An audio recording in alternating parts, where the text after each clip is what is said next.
Hi, അപ്പോൾ എല്ലാവർക്കും ഓണാശംസകൾ. അപ്പോൾ ഇന്ന് കേട്ട രണ്ട് വാർത്തകൾ, നല്ല സന്തോഷം, മനസ്സിന് സന്തോഷം കേൾക്കുന്ന വാർത്തകൾ. KSRTC എത്ര കാലമായിട്ടില്ലേ? ഇതൊന്ന് കേട്ടു നോക്കി. ഇത് രണ്ടൊന്ന് കേട്ടിട്ട് നിങ്ങളൊന്ന് അഭിപ്രായം പറയും.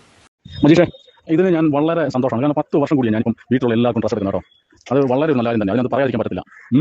ഞാൻ ഈ 10 വർഷമായിട്ട് ഞാൻ ഓണക്കുടിയായിട്ട് എടുക്കാനോ അങ്ങനെയുള്ള കാര്യങ്ങളൊന്നുമില്ലായിരുന്നു. ഇന്നലെയാണ് പോയെടുത്തത്. അപ്പോൾ അതൊരു വലിയ കാര്യം തന്നെയാണ് കേട്ടോ. വീട്ടിലുള്ള എല്ലാവർക്കും, അമ്മയ്ക്കും മോനും ഭാര്യയ്ക്കും എല്ലാം ഡ്രസ്സും കാര്യങ്ങളും എല്ലാം എടുത്ത് വളരെ ഹാപ്പിയായിട്ട്, വളരെ സന്തോഷം തന്നെയാണ്. നല്ലൊരു കാര്യം തന്നെയാണ്. നല്ലതിനെ നമ്മൾ നല്ലതെന്ന് തന്നെ ചിന്തിക്കുമല്ലോ, നല്ലതെന്ന് തന്നെ പറയുമല്ലോ. അത് ചില ആൾക്കാർ നമ്മളോട് ഇച്ചിരി ഇത് നിൽക്കുമ്പോൾ നമ്മൾ അവരോട് ആ രീതിയിൽ സംസാരിക്കുന്നുള്ളൂ. അല്ലാതെ നമ്മൾ നല്ലത് തന്നെയാണ്. ഇതൊക്കെ നല്ലൊരു കാര്യമാണ്. ഇത് എനിക്ക് വളരെ ഇഷ്ടപ്പെടുന്നു. ഞാൻ പറയാൻ പറ്റില്ല. സർക്കാർ നമുക്ക് ചെയ്ത വലിയൊരു കാര്യം തന്നെ, നല്ല കാര്യം തന്നെ, നല്ലതെന്നല്ല, വലിയൊരു കാര്യം തന്നെ.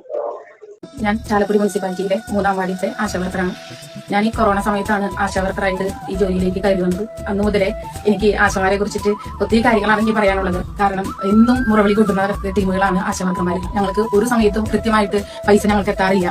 അതിന്റെ കുറെ ബുദ്ധിമുട്ടുകൾ ആശമാർ അനുഭവിക്കാറുണ്ട്. എന്ത് വിശേഷങ്ങൾ വന്നു കഴിഞ്ഞാൽ തന്നെയും നമ്മുടെ കയ്യിലേക്ക് പൈസകൾ എത്താറില്ല. എന്നുവെച്ചാൽ ഈ പ്രാവശ്യം നമുക്ക് പുതിയ സർക്കാർ വന്നു കഴിഞ്ഞപ്പോൾ NHMന്റെ ടീമിന്റെ പ്രവർത്തനങ്ങളും എല്ലാം കൂടെ ചേർന്ന് ഈ പ്രാവശ്യം ഓണത്തിന് ഞങ്ങൾക്ക് നേരത്തെ തന്നെ പൈസകളെല്ലാം ഞങ്ങളുടെ അക്കൗണ്ടിലേക്ക് വന്നു. അതിന് സർക്കാരിനോടും NHMന്റെ ഓഫീസേഴ്സിനോടും വളരെയധികം നന്ദി അറിയിക്കുന്നു. അതാണ് ഇപ്പോൾ കേരളത്തിന്റെ അവസ്ഥ. വെറുതെ നിങ്ങൾ ഈ കിണകിണ പറഞ്ഞിട്ട് എന്താ കാര്യം? 100 ദിവസം കൊണ്ട് ഈ രണ്ടാൾക്കാരെ മനസ്സെങ്കിലും നടക്കാൻ കഴിഞ്ഞില്ലേ? നിങ്ങൾ അന്ന് കേരള ജനത ആക്കിയതിനു ശേഷം ഈ നിങ്ങളെക്കാട്ടിലും മോശമായിട്ട് എന്തെങ്കിലും ചെയ്തിക്കണോ? ആ ചെയ്തിട്ടുണ്ട് നിങ്ങൾക്ക് ഉറപ്പുണ്ടെങ്കിൽ അതിൻ്റെ അടിയിൽ കമൻറ്റ് ചെയ്തോളി.